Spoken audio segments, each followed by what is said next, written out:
There's bromance in the air, and it's between two unlikely pals, Kim Jong-Un and Vladimir Putin.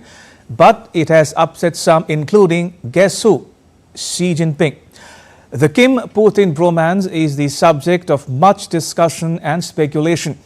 Kim's 3 a.m. hug of Putin on the tarmac, gifting him 2 Pung-san dogs, and Putin in turn presenting Kim with a Russian-make Aurus limousine and taking Kim for a spin in it.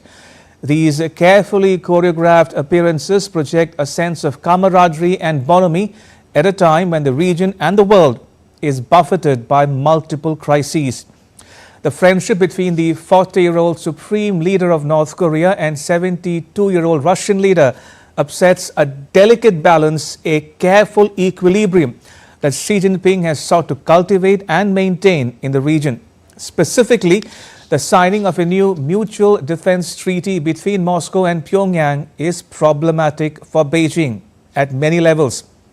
For one, it shows that Kim is looking beyond China for political, economic and military support, that he's found another patron besides Xi. 2, the Kim-Putin friendship brings the US, South Korea and Japan even closer together militarily, and that can only add to, not reduce, China's anxiety.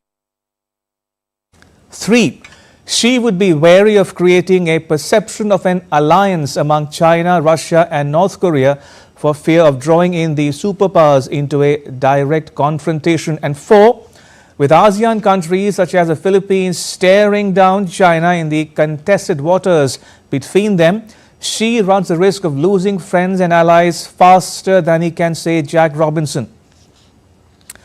Now, one by one, countries in China's neighborhood are putting some distance between them, spinning out of China's orbit, as it were.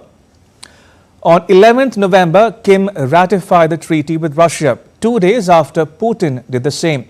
The treaty will come into effect from the date their countries exchange ratification documents. It's called the Treaty on Comprehensive Strategic Partnership, and it was signed in Pyongyang on 19th June 2024 when Putin visited North Korea. It was Putin's first visit to Pyongyang in 24 years. The last time he traveled to North Korea was in the year 2000. North Korea's Foreign Minister Cho Son-hui traveled to Russia in November and January 2024, and Kim himself visited Russia in September of 2023. Now, Russia-North Korea ties go back many decades, as Putin wrote in a signed article for the Rodong Sinmun newspaper of North Korea. In August 1945, Soviet soldiers fighting shoulder to shoulder with Korean patriots defeated the Kwantung Army, liberated the Korean peninsula from colonizers, and opened the way for the Korean people to develop independently. The Russia-North Korea treaty is similar to an alliance. Now, Putin calls it a breakthrough, and Kim in turn says the treaty represents a watershed in the history of the nations, and it lays down a legal basis to build on their ties. The preamble of the treaty says that it contributes to ensuring peace and security and stability in the region and the world. It talks about mutual respect for sovereignty and territorial integrity, equality and non-interference in each other's domestic affairs. It also talks about them cooperating globally to oppose Western sanctions and coordinating their positions as the United Nations. In some ways, it's a win-win proposition for Moscow and Pyongyang. Russia gets weapons and soldiers from North Korea to aid in its conflict with Ukraine, and North Korea gets technology and goods from Russia to shore up its defense and economy alike.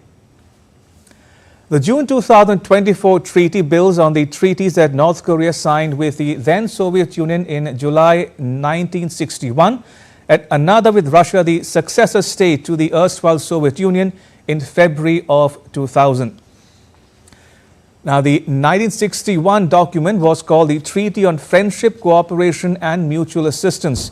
In 2000, it was renamed as the Treaty on Friendship, Cooperation and Good Neighborliness.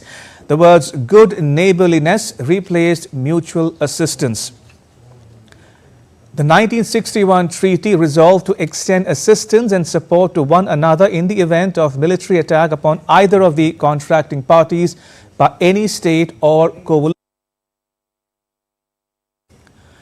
Article 1 of the 1961 treaty read, should either of the contracting parties suffer armed attack by any state or coalition of states and thus find itself in a state of war, the other contracting party shall immediately extend military and other assistance with all the means at its disposal. The same sentiment makes a comeback in the text of the 2024 treaty. The treaty contemplates, among other things, mutual assistance in the event of aggression against one of the parties. Now, North Korea signed a similar treaty with China in July 1961, 5 days after Moscow and Pyongyang signed theirs. The China-North Korea document was called Mutual Aid and Cooperation Friendship Treaty. In 2021, North Korea and China agreed to extend it for 2 more decades.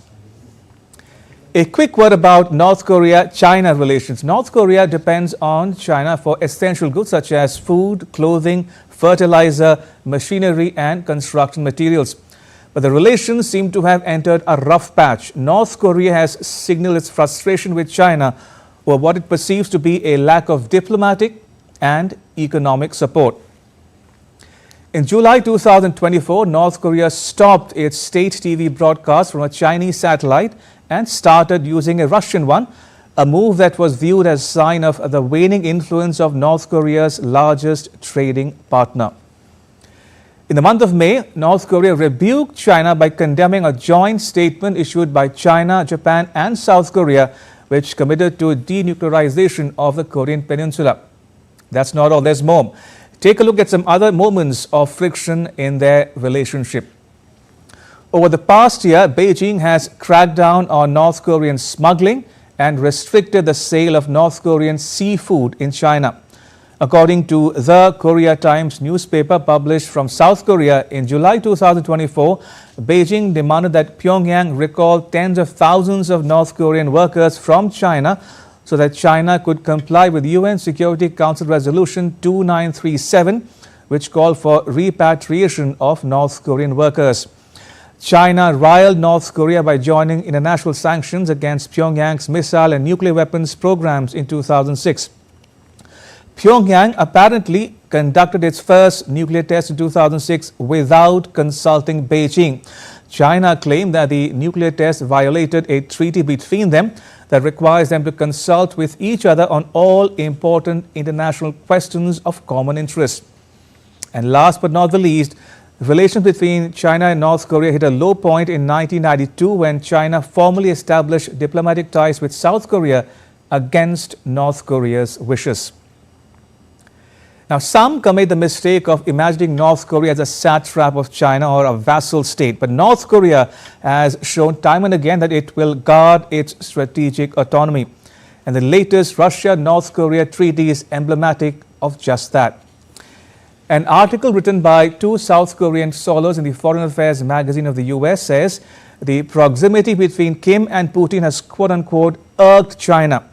Chinese officials fear that Russia's influence over North Korea is growing at China's expense. Also, China worries that the US and its allies in Europe and the Indo-Pacific will strengthen military cooperation in response to Russia and North Korea's newfound closeness.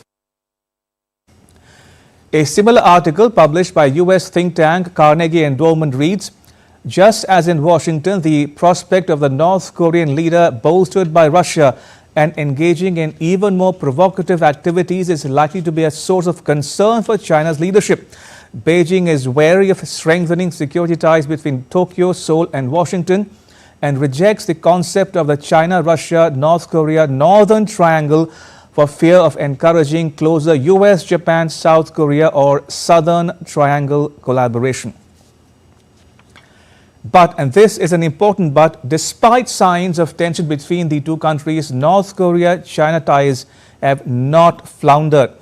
The countries have not always seen eye to eye over the past 75 years, but their relationship has never come close to splintering.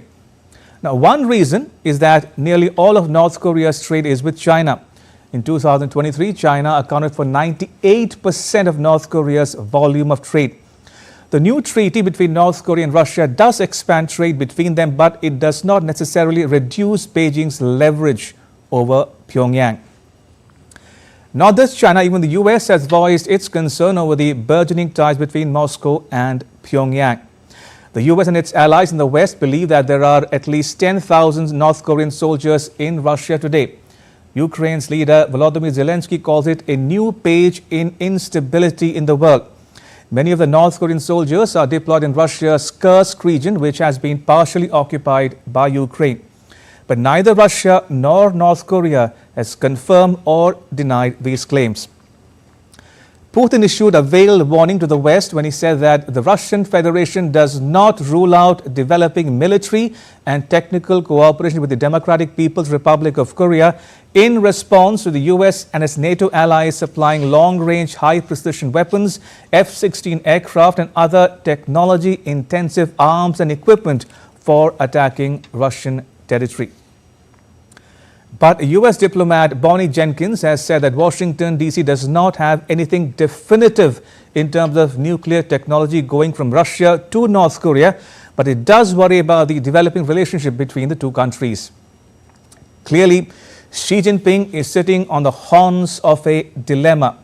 Neither can he push North Korea so much that Kim turns on him or gets closer to Russia, or for that matter, the US. Nor can he allow Kim's actions or provocations to increase the military cooperation among the US, South Korea, Japan and the Philippines, something China perceives as a threat to its own security. I want to leave you with a thought. A seventh nuclear test by North Korea will put more strain on China's ties with North Korea. North Korea conducted its sixth and last nuclear test way back in 2017. Will Kim go for another? All bets are off if he does.